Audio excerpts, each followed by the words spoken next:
Some islands were never lost. They were hidden.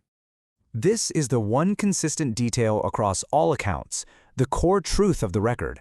The island does not want to be seen.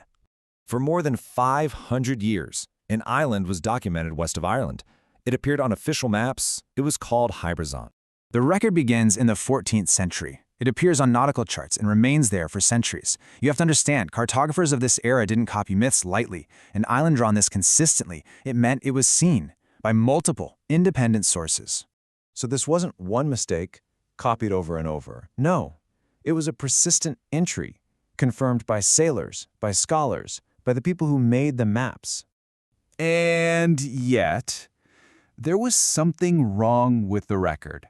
The island was always drawn as a perfect circle, split by a river. No variations. That's not natural. It suggests it wasn't shaped by nature. It was designed. The records also suggest the island's presence wasn't constant. It seemed to control its own visibility. According to the folklore, Hybrizil was kept hidden by a dense, unnatural fog. It would only reveal itself once every 7 years. In those brief moments, sailors reported glimpses of a few things: lush green land, impossibly tall stone structures, and fires that burned without any smoke. But landfall was never made. Before any ship could reach its shore, the fog would always return. The island would withdraw itself. The few who claimed to have made contact told a darker story, a story about the inhabitants. Some knowledge was never meant to be shared. They were not gods. They were not human. The descriptions point to something else. Ancient scholars, existing outside of time. They possessed forbidden knowledge, secrets of the stars, methods of life extension, control over forces we are not meant to understand. And sometimes, for a price, they would share it. The consequence for this exchange was absolute. Any sailor who received this knowledge either vanished at sea or returned to port with their mind broken. But the scholars weren't alone. Later accounts mention something else. Not scholars, watchers. What did they watch for? The accounts speak of giant black rabbits, silent, motionless.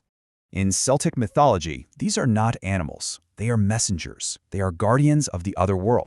They were said to watch any intruders without blinking, as if they were making a judgment, deciding whether the visitor would be permitted to leave. Of course, expeditions were sent to locate Hybrizil. All of them failed. No one ever returned with proof. No artifacts, no survivors. There is one account, a ship's captain who claimed he made landfall. He said he met an old man who shared secrets with him. As a gift, he was given gold. Within days of returning to his ship, the gold turned to ash. And then, after the 19th century, Hybrizil was removed from nautical charts. Not marked as disproven, not crossed out, it was erased, quietly. So what was it? A real place? A simple cartographic error repeated for centuries? Or was it something else entirely? A warning? The record simply ends, but its removal from our world does not mean it is gone. It may still be there, waiting.